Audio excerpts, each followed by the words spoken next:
That being Scott Pilgrim versus the World, the 2010 film. Alright, so boys, Scott Pilgrim vs. the World. So, this film is about Scott the Woz, okay? He's just like a normal-ass gamer boy, and he's been, he's been a little down in the dumps lately, he got dumped and shit like that, so he's making a comeback here, okay? He's now on the rebound, he's dating a high school girl, but, she just isn't scratching the itch quite for him, so he ends up running into the girl of his dreams. Her name is Ramona Flowers, boys. You know her, you love her. And Ramona has a bit of baggage, okay? In order for Scott to be with her, he needs to fight and defeat her 7 evil exes. Not ex-boyfriends, exes. That'll make sense later. And so over the course of the film, we witness as Scott kicks the shit out of each and every one of them in very unique ways as the film just goes from like fucking... It just goes off the rails, okay, boys? At the very end of the movie, we see a Scott, you know what? Maybe a Ramona wasn't what he needed. What he really needed all along, instead of finding a girl to fix all his problems, is to just get some self-respect already. And then in the end, because of that, he was rewarded with a woman. The end. Whoa. Quick question, just so I can Hang on a second, Dylan. I keep forgetting about the haikus, I'm sorry. Here's my haiku, as inspired by Scott Pilgrim vs. the World. Ephebephile. Let's go get this bread, gamers. Cheating, no biggie. Damn. Yeah, quick question. I'm trying to get a bearing on how this movie functions. Are they in, like, some kind of video game universe? How does... Don't fucking worry. I knew you were gonna complain about this shit. Yeah. Listen, hold on. But, like, is it Demon Slayers? Just shit, don't fucking worry about it. I want to worry about it. I want to know how the mechanics of this world works. Are they actually doing the things that are showing, or is it imagination, or is it just stuff we're supposed to see? Both. How does it work? It doesn't matter. What? I listed, like, 3 things. It's everything. None it's of it all matters, of it. All of the Dylan. above. Just sit down and enjoy the movie. Do they have mystical powers? Sure. What do you mean, sure? That's not an answer.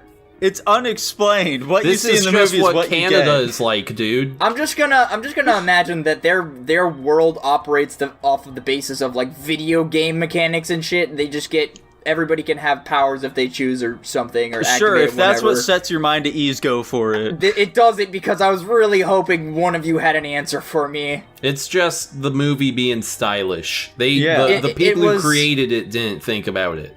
It was very stylish. I love this movie. It was pretty quirky and kick-ass. It was just my vibe, Just your vibe. That's honestly very reassuring. I was very torn between whether or not you would love this movie or despise it. I couldn't tell which it would be. Why would I hate it, though? Like, what reasons do you think I would hate it for? Spend too much time thinking about it. Yeah, exactly. No, I mean, I was, like, trying to figure it out, but I wasn't gonna let thinking ruin a movie. Yes, this movie is very stylish and funny. It has excellent, snappy dialogue, and I'm sure Nico was worried about this for me. It wasn't too quirky. Oh, thank Let's God. It didn't cross that threshold for me where it was overly quirked. Thank goodness. My one downside is, here's what I wrote down, and let me see if I can articulate it better. Muddled heartfeltness? What do you mean by that? I feel like we're kind of going in the direction where Scott Pilgrim learns a certain lesson, but then, like, the results he get don't really make sense with that. Like I mentioned in my thing, it's like Scott Pilgrim is like, yes, I cheated, and then everything's all cool, I guess. And also they kind of are setting up like, no, knives would be the better choice for you, or they would set up, hey, you should probably say, I shouldn't have dated a high schooler. Neither of those happen, and then he still gets Ramona at the end, even though, like, by all accounts, they would not make a good couple. There's no reason for them really to be together other than he's just kind of obsessed with her. Well, yeah, I'd say that you're kind of right on quite a bit of that. So, yeah, pretty much what's going on in this movie is that, like, Scott is kind of a fucking piece of shit, okay? That's just kind of like his whole thing. So Scott kind of has like this toxic thing going on with Ramona, where there's like this foundation he's created, where like he's built up this perception of her being just like the girl of his dreams, who'll be able to fix all of his problems. And over the course of the film, he realizes that, okay, she has problems too, okay? She also has flaws. Like, this fantasy that he has created in his mind about her, he sees that it's hurting all of the people around me.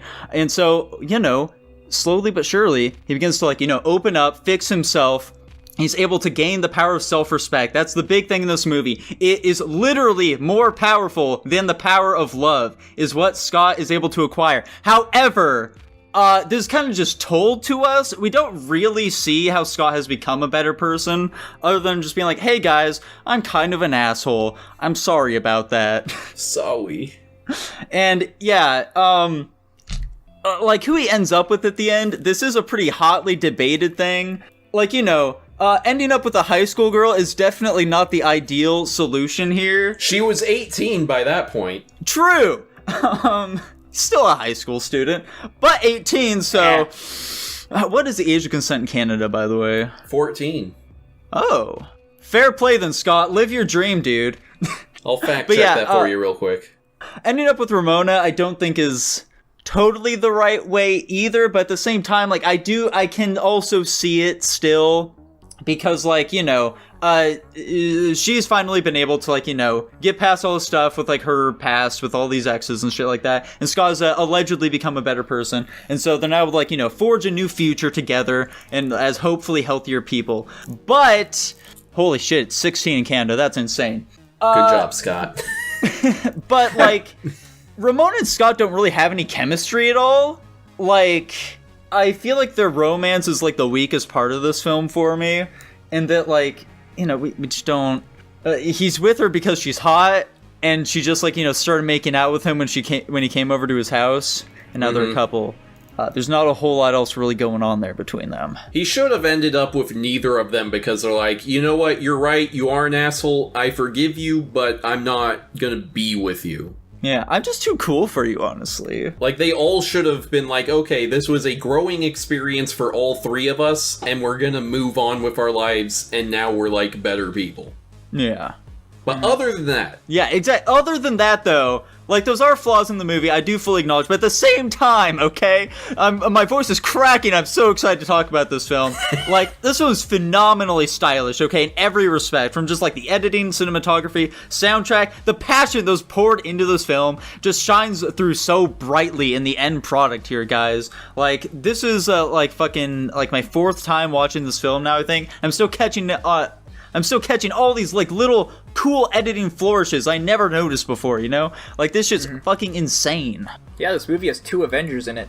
Yeah. You got Captain Marvel, you got Captain America, what else do you need? There was some other third thing I was gonna say about this. Oh, no, I was just gonna say, yeah, I know I've always heard of Scott Pilgrim vs. the World. I kind of imagined it being like, you got this one chick with, like, superpowers, she's trying to fight off... I knew it was, like, ex-boyfriends or whatever, and I just figured that she gave Scott Pilgrim powers to fight them off, and that's just how the story of Scott Pilgrim versus the World went. But it like, the story doesn't change, right? This is the movie interpretation of the... I don't know. Was it a show? Was it a comic book? It was initially a graphic novel, you see. Scott Pilgrim was actually the only, like, you know, Western comic I've ever read. Not ever read, but, like, actually finished in my adult life. Yeah. It's really solid as well. It's a decent bit different from the film, you know, just because, like, you know, they get a lot more time to flesh it out, which I think is, like, one of my biggest problems with this film. I just really wish they had a lot more time to flesh it out. You know, like, for example, like, Kim, like, there are all these relationships that Scott has that you just kind of have to insinuate on. Like, they kind of say, like, oh yeah, Kim and I are cool, we used to date.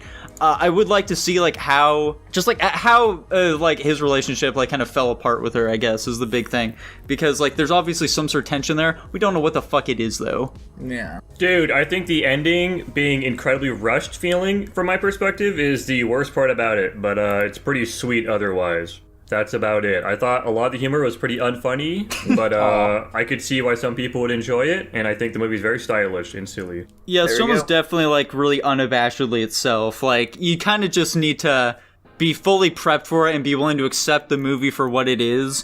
And not everyone will like what the movie is, so that's totally understandable. This is a full, through and through a cult classic, you know? Like, it's definitely not for everybody. Yeah, I was neither of those things, and I enjoyed this movie. Whoa. One of the other like little things about this movie that I do appreciate is that it's a type of like rom-com coming of age story that you don't really see very often.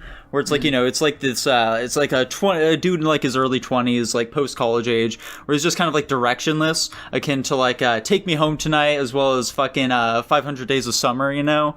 Where, you know, it's just this guy who like, you know, maybe love isn't really the thing he needs. Maybe he just needs to like figure out what the fuck he wants to do with his life. Yeah. And with that said, guys, let's Nico, go ahead and what'd you get rank on. it? Yeah, so my ranking for this movie is an A. That's quite frankly insane, but okay.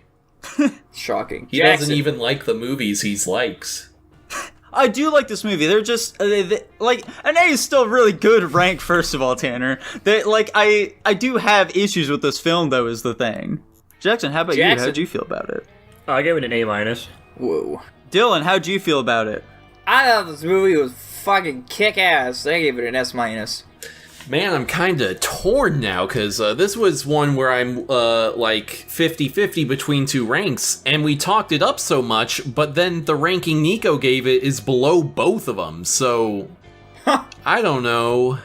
Follow my path, Tanner. You know, we don't get much punk music in movies. We don't. And I do like video games. And Michael yeah, Cera brother. is a delightful little chap. I might change this later, but I'll go ahead and go with my higher end and say S-. Let's go.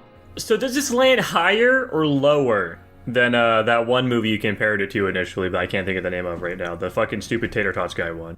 Napoleon Dynamite. Oh, Napoleon Dynamite. dude, are you kidding me? I liked this one. Let me put it Like, that way. Like, you know, I like Napoleon Dynamite. Scott Pilgrim is definitely much better than Napoleon Dynamite, though.